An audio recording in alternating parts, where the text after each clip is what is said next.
The world is drowning in stuff. The stuff we cram into our closets, store in our garage and acquire in malls, shops, and boutiques. Stuff that gets thrown out and washes up on shore, and stuff that causes billions of tons of carbon dioxide to spew into the atmosphere every year. But all this stuff isn't really necessary to live. Indeed, often we're less happy because of it. So why do we buy? But more importantly, how do we stop this rampant consumerism fueled by capitalist growth? Today, we try to answer those questions by carving out possible avenues through which we can end consumerism and craft a more just and ethical way of living well on this planet. Consumerism. In the global north, overconsumption runs rampant. With their brand new Tesla Model S or nice pair of jeans, buying for status, acceptance, desire, or because of an advertisement, are all ingrained in our conception of success and mental well-being. Under capitalism, we buy the right things as a way for us to seek acceptance from and connection with our peers. The barrage of ads we encounter every day equates smiles with khakis, suaveness with sunglasses, and even love with headphones.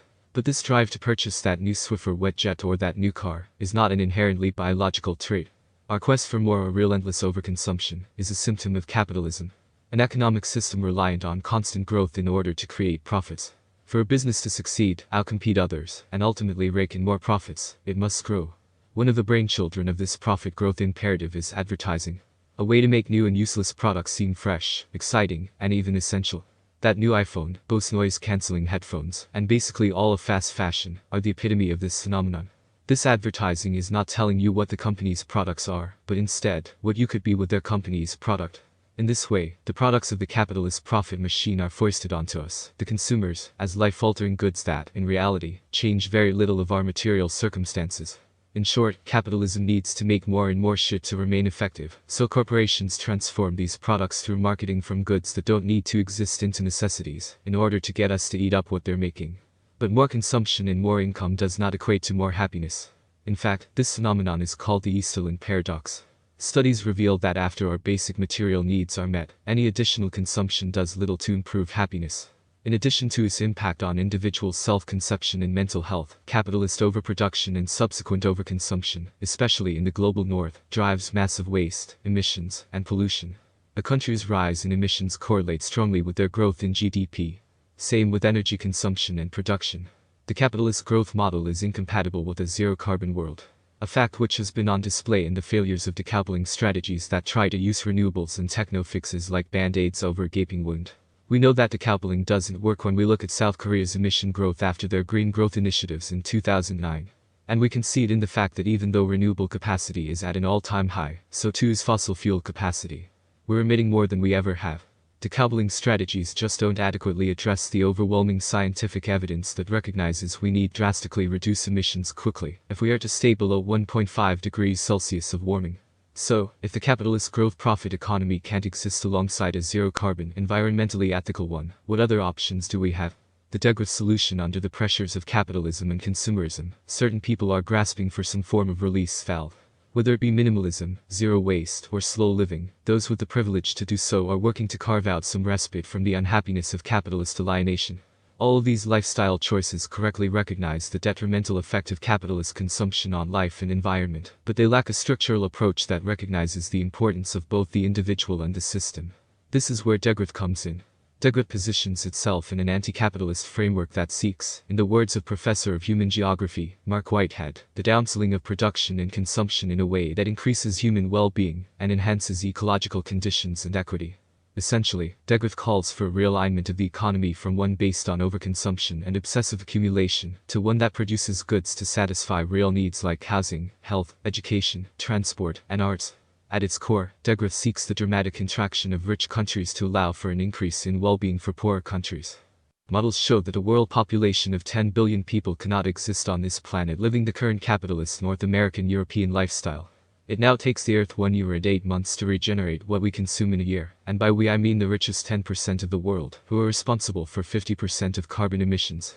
So, degrowth completely reimagines what it means to live well in countries like the United States or Germany. It means buying less, repairing, reducing meat consumption, and no second homes on an individual level, but ultimately degrowth cannot function as just individual lifestyle choices. systemic pathways, like subsidizing all housing retrofits, shutting down the 100 companies that are responsible for 71% of the world's emissions, redistributing all food waste, dramatically expanding public transportation methods, localizing food production as much as possible, eliminating unnecessary marketing, and a robust emphasis on low-carbon, care-oriented jobs like educators, therapists, and in-home care providers, are just some of the many ways to simultaneously improve the well-being of all, while drastically reducing the global North's consumption levels. You don't have to live in a cave. Degrowth doesn't mean going back to the Stone Age, but it does mean a drastic reduction in energy and material consumption from the largest historical emitters like the United States. The stark truth is that to both avoid global warming above 1.5 degrees Celsius while simultaneously establishing a decent living for the majority world, consumption levels of the global North need to plummet. One study modeled that countries with the highest per capita consumers could cut their energy consumption rate by 95% and still live well with a combination of efficiency technology and alternative lifestyle choices. In addition, they found that a global reduction of energy consumption by 60% is not only feasible, but also could be done in a way that brings a comfortable lifestyle to every single person on this planet. And if you're thinking that a 60% reduction or even a 95% reduction would mean living in caves, you'd be wrong. The paper asserts that this contraction means reverting back to 1960s levels of consumption, and that would mean a 1960s lifestyle not just for the US, but for everyone on the planet. This new reality would look a lot like what Annie Racer-Rowland describes in her book The Art of Frugal Hedonism. A life for all that centers people and experience in well-being, instead of relying on extra stuff to manage our emotional health. It would be an economy based on mutual care and repair. But this economic reality cannot happen under a state capitalist economic model. Indeed, were degrowth to be handed down in policy from the ruling class, it would look the same as austerity measures, or even the conditions we are now living through now in the pandemic.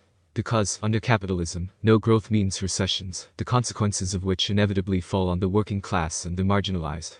Which is why degrowth is just one piece of the puzzle. Towards eco-socialist degrowth. While degrowth does a sufficient job recognizing the inherent destruction of our current capitalist growth profit system, it needs to be in conversation with eco-socialism. Eco-socialism cannot work without degrowth, and degrowth cannot function without eco-socialism.